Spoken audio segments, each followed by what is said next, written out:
الحمد لله رب العالمين الرحمن الرحيم ملك يوم الدين وأنت إله الخلق ربي وخالقي لذلك ما عمرت في الناس أشهد فعليك رب الناس عن قول من دعا سواك إلها أنت أعلى وأمجد لك الخلق والنعماء والأمر كله وإياك نستهدي وإياك نعبد وصلى الإله ومن يحف بعرشه والطيبون على المبارك أحمد وأشهد أن لا إله إلا الله وحده لا شريك له وأشهد أن محمدا عبده ورسوله صلى الله عليه وآله وسلم بلغ العلا بكماله كشف الدجى بجماله حسنت جميع خصاله صلوا عليه وآله أما بعد فقد قال مولانا عز وجل لقد من الله على المؤمنين إذ بعث فيهم رسولا من أنفسهم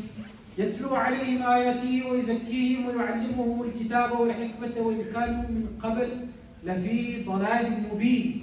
Allah a très certainement fait une faveur aux croyants lorsqu'il a envoyé chez eux un messager issu d'eux-mêmes qui leur récite ces versets, les purifie, leur enseigne le livre et la sagesse, bien qu'ils fussent auparavant d'un égarement manifeste. Nous sommes aujourd'hui, et quand je dis nous, je fais référence aux musulmans, nous sommes souvent amenés à croire que notre pratique religieuse nous suffit. Nous sommes souvent amenés à croire que notre pratique religieuse correspond à ce pourquoi nous avons été créés et qu'elle correspond exactement à ce qu'Allah Ta'ala attend de nous. Nous comparons consciemment ou inconsciemment notre pratique à celle de la masse ou à celle ou à la pratique de ceux qui nous sont inférieurs spirituellement parlant. D'où pourquoi on entend la fameuse phrase Alhamdulillah, j'ai une bonne pratique de la religion. Et lorsque la personne le dit, elle le dit en étant confiant et avec une certitude. Et on entend la fameuse phrase, mais au moins je fais les 5 prières. Ista'anna billah. En espérant que c'est le cas, que la personne a une bonne pratique de la religion. Qu'Allah nous guide vers ce qu'il y a de plus convenable. Et qu'Allah nous guide vers la bonne mise en pratique et vers le droit chemin. Le croyant a constamment besoin de se remettre en question et de checker ses actes et sa mise en pratique pour voir si elle concorde toujours avec les commandements d'Allah Tabaraka wa Ta'ala. Le croyant a constamment besoin de purifier son âme et de ne pas regarder simplement ses qualités et les bonnes choses qui résident en lui, mais de regarder aujourd'hui également et de jeter un œil sur ses manquements et ses défauts et ensuite de faire en sorte de les améliorer. Cette autosatisfaction qui règne dans le monde islamique, et plus précisément chez nous ici, cette autosatisfaction de soi et cette autosatisfaction de la pratique religieuse que nous avons est une chose que les premières générations redoutaient et craignaient. Non. Nous avons oublié que la foi est une chose qui se renouvelle. Et nous avons oublié également que la pratique religieuse doit être entretenue. D'où pourquoi le Rasul alayhi salatu wassalam nous dit Jaddidu imanakum, renouvelez votre foi. Non, mais comment faire cela? Comment renouveler notre foi? Parce qu'elle a besoin d'être renouvelée. Le prophète dit ça à une génération qui est la meilleure des générations. Jaddidu imanakum. Et il fait passer à travers eux le message à toute sa umma. Renouvelez votre foi. Comment faire? Le prophète Ali ibn Allah sallam nous donne la solution en disant Akhiru min qawli la ilaha illallah. Dites la ilaha illallah en abondance. Mais qu'est-ce que ça veut dire? Qu'est-ce que cette parole signifie? Qu'est-ce que ça implique? Quel est notre rapport avec cette parole? Cette parole avec laquelle tous les prophètes et les messagers ont été envoyés. وما أرسلنا من قبلك من رسول إلا نوحي إليه أنه لا إله إلا أنا فاعبدوه. Qu'est-ce que ça signifie? Qu'est-ce que ça implique? Qu'est-ce que ça nous oblige de faire? Où est-ce que ça doit nous amener? Est-ce que c'est le fait de dire la ilaha illallah en abondance avec la langue et la répéter comme des perroquets? Ça ne suffit pas. Aktiru min qawli la ilaha illallah. L'humanité avait sombré dans les ténèbres. Allah, Jalla Jalaluhu, de par sa grâce et sa faveur, envoya un messager parmi eux pour les purifier, pour les enseigner le livre et la sagesse, pour leur enseigner ce qu'ils ne savaient pas. Allah Jalla Jalaluhu a envoyé un messager qui récite les versets d'Allah comme preuve claire et évidente, afin de faire sortir ceux qui croyaient accomplissent les bonnes œuvres des ténèbres à la lumière.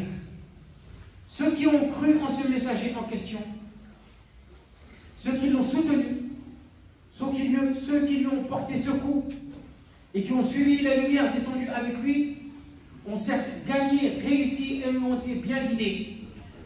Et il en sera de même pour ceux qui le suivent, et ceux jusqu'à la fin des temps, il a qiyam as-sa'a. لذلك ربنا جل جلاله يقول وإن تطيعوه تهتدوا وإن تطيعوه تهتدوا. Ceux qui l'ont traité de menteur ont certes péri et perdu, et il en sera de même pour ceux qui agissent de la sorte, et ceux jusqu'à la fin des temps. Il a qiyam as-sa'a. De par son message, de par son effort prophétique, de par sa da'wa et l'éducation qu'il a donnée à la Ummah, les ténèbres de la société présente avaient disparu. Par contre, ces mêmes ténèbres refont surface aujourd'hui, de nos jours. Là, pourquoi? Parce que cet effort prophétique a été délaissé. Cette éducation prophétique que la Ummah avait reçue a été mise de côté. Cette da'wa a été mise de côté. Le message qui nous a été transmis de la part de ce messager en question venant de son Seigneur a été mis à l'écart. Notre mode de vie, quand je dis notre, je parle de nous, les musulmans, notre mode de vie n'est plus basé sur les commandements d'Allah, ni sur la sunna de son prophète sallallahu alayhi wa sallam. À l'époque del Jahiliya, l'époque pré-islamique, bien même avant que le prophète alayhi salatu wa sallam ne soit envoyé, les individus adoraient des idoles et attribuaient des associés à Allah. Et le musulman d'aujourd'hui fait de même. Là, le musulman d'aujourd'hui fait de même en accrochant des gris-gris ou des talismans à son bras, à ses poignets, autour de son cou ou autour de sa taille. Ou en accrochant tout cela sur un mur à la maison, ou même dans sa voiture, ou dans son lieu de travail. Ce musulman en question place sa confiance et sa certitude en autre qu'Allah tabaraka wa ta'ala. Et pourtant son islam lui dit wa'budullah wa la tushriku bihi shay'a. Adorer Allah et ne lui donner aucun associé. Innahu man yushrik billah faqad harrama Allahu alayhi al-jannah wa ma'wahu an-nar wa ma lil-zalimin min ansar. Quiconque associe à Allah d'autres divinités, Allah lui interdit le paradis, son refuge sera le feu, et pour les injustes, pas de secoureur. À l'époque del Jahiliya, à l'époque pré-islamique, bien même avant que le prophète alayhi salatu wa salam ne soit envoyé, l'un tuait l'autre pour des futilités. Et aujourd'hui, le musulman fait de même. Il tue son frère pour des futilités, pour une histoire d'argent, pour une histoire de drogue, pour une histoire de business, pour une histoire de femme, pour une histoire d'homme, ou juste parce que l'ego a été froissé. Et pourtant son islam lui dit à ce musulman en question et sauf en bon droit, ne tuez point la vie qu'Allah a rendue sacrée. À l'époque del Jahiliya, à l'époque pré-islamique, bien même avant que le prophète alayhi salatu wa salam ne soit envoyé, l'individu enterrait sa fille vivante. Ainsi, il tuait également les enfants par crainte de pauvreté. Et le musulman d'aujourd'hui fait de même. Allahu Akbar min kulli kabir. Le musulman d'aujourd'hui fait de même de manière différente, ou presque, en faisant recours à l'avortement, ou à même tuer et abandonner cet enfant de manière atroce, sous prétexte qu'il n'est pas encore prêt, qu'il ne voulait pas de cet enfant maintenant, parce que ce n'est pas le bon moment. Il est en plein milieu de sa carrière, où c'était une erreur. Et pourtant, ce musulman en question, son islam lui dit وَلَا تَقْتُلُوا أَوْلَادَكُمْ خَشْيَةَ إِمْلَاقٍ نَحْنُ نَرْزُقُهُمْ وَإِيَّاكُمْ إِنَّ قَتْلَهُمْ كَانَ خَطَأً كَبِيرًا. Et ne tuez pas vos enfants par crainte de pauvreté. Hein, que celui qui se dit non, j'ai pas encore les moyens, j'ai pas encore une bonne situation, on comprenne ce verset. وَلَا تَقْتُلُوا أَوْلَادَكُمْ خَشْيَةَ إِمْلَاقٍ. Et ne tuez pas vos enfants par crainte de pauvreté. C'est nous qui attribuons leur subsistance, tout comme à vous. Les tuer est vraiment un énorme péché. Qui fait appel à l'avortement parce que lui, il ne voulait pas une fille, il voulait un garçon.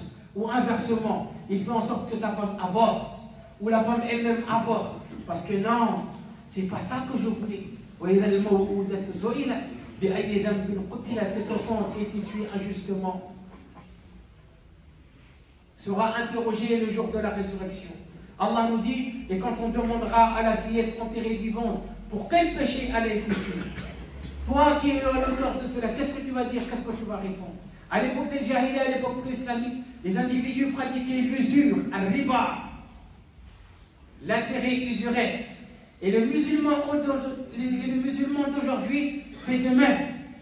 Il pratique al-riba pour multiplier ses intérêts, ou faire accroître son commerce ou son business, ou acheter un bien matériel, une maison, un appartement, une voiture, ou même pour accomplir le mariage. Il va désobéir à Allah tabaraka wa ta'ala pour pouvoir faire le mariage. Il va prendre un crédit. Et il va se créer des excuses. Et il va se convaincre que ces excuses sont recevables. Alors que non, son islam lui dit Ya ayyuhalladhina amanu la ta'kulu riba ad'afan mudha'afa wattaqullaha la'allakum tuflihun. Oh les croyants, ne pratiquez pas l'usure en multipliant démesurément votre capital et craignez Allah afin que vous réussissiez. Ya ayyuhalladhina amanu ittaqullaha wa dharu ma baqiya min ar-riba in kuntum mu'minin fa in lam taf'alu fa'adhanu biharbin min Allah wa rasulihi. وإن تبتم فلكم رؤوس أموالكم لا تظلمون ولا تظلمون. Oh les croyants, criez Allah et renoncez au reliquat de l'intérêt usuraire. Si vous êtes croyants, et si vous ne le faites pas, alors recevez l'annonce d'une guerre de la part d'Allah et de son messager. Et si vous vous repentez, vous aurez vos capitaux, vous ne léserez personne et vous ne serez point lésés. À l'époque del Jahiliya, à l'époque pré-islamique, bien même avant que le prophète soit envoyé, il commettait la turpitude, l'adultère, la fornication. Et le musulman d'aujourd'hui fait de même. Et pourtant son islam lui dit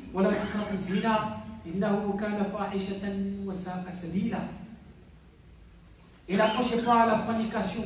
En vérité, c'est une turpitude et quel mauvais chemin. À l'époque del Jahiliya, à l'époque pré-islamique, ils avaient un rapport intense, bien même avant que le prophète ne soit envoyé. Ils avaient un rapport intense avec l'alcool.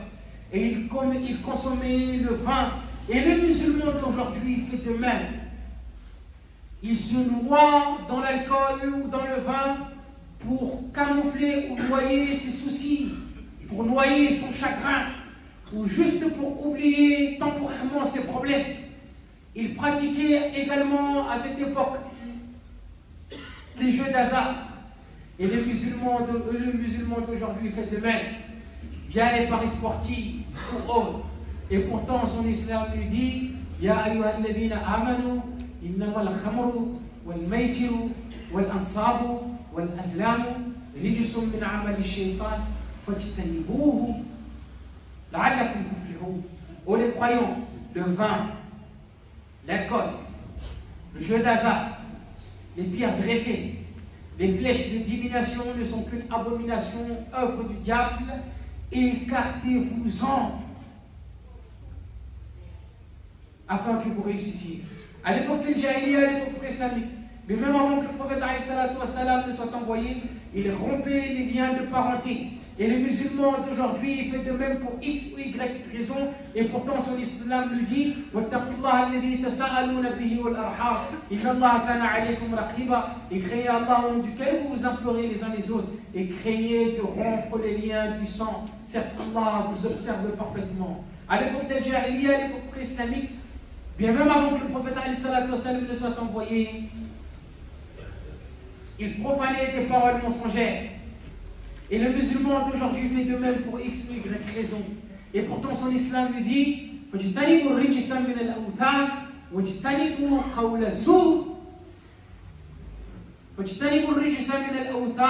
abstenez-vous donc de la souillure des idoles واجتنبوا قول الزور et abstenez-vous des paroles mensongères.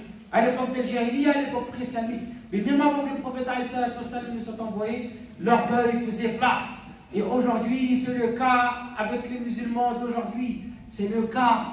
L'orgueil a pris le dessus et l'ego mal éduqué a également pris le dessus.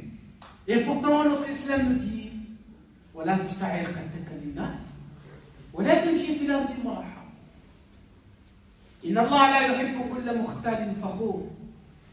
Et ne détourne pas ton visage des hommes et ne foule pas la terre avec arrogance, car Allah n'aime pas le présomptueux plein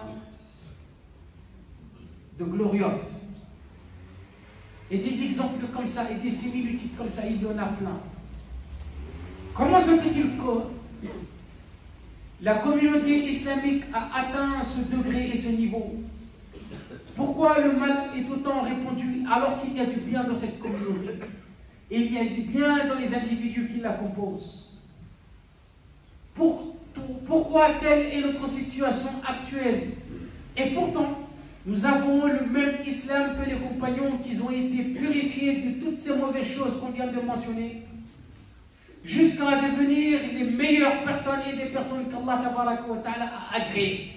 Le même islam, les mêmes législations, les mêmes commandements, le même message de la part d'Allah, les mêmes promesses, mais pas du tout le même résultat ni le même impact. Et pourquoi notre pratique de l'islam ne nous réforme pas comme la leur les a réformés? Point d'interrogation. Non, mais c'est là que Shaitan va rentrer dans ta tête et va te faire dire oui, eux, on n'est pas comme eux. Ce sont les compagnons. Ils ont côtoyé le Rasoul Ali min Allah sallam. Ah oui, et pourquoi Allah Azza wa Jalla nous dit est-ce qu'Allah Azza wa Jalla il a fermé? Est-ce qu'Allah Azza wa Jalla a fermé la porte? Abadan. Donc quelle est la solution? Parce que nous avons la possibilité d'être réformés. Il faut revenir à l'essentiel. Nous pouvons être guidés et réformés qu'à travers ce par quoi la première génération a été guidée et réformée. C'est ce que l'imam Malik essaie de nous faire comprendre en disant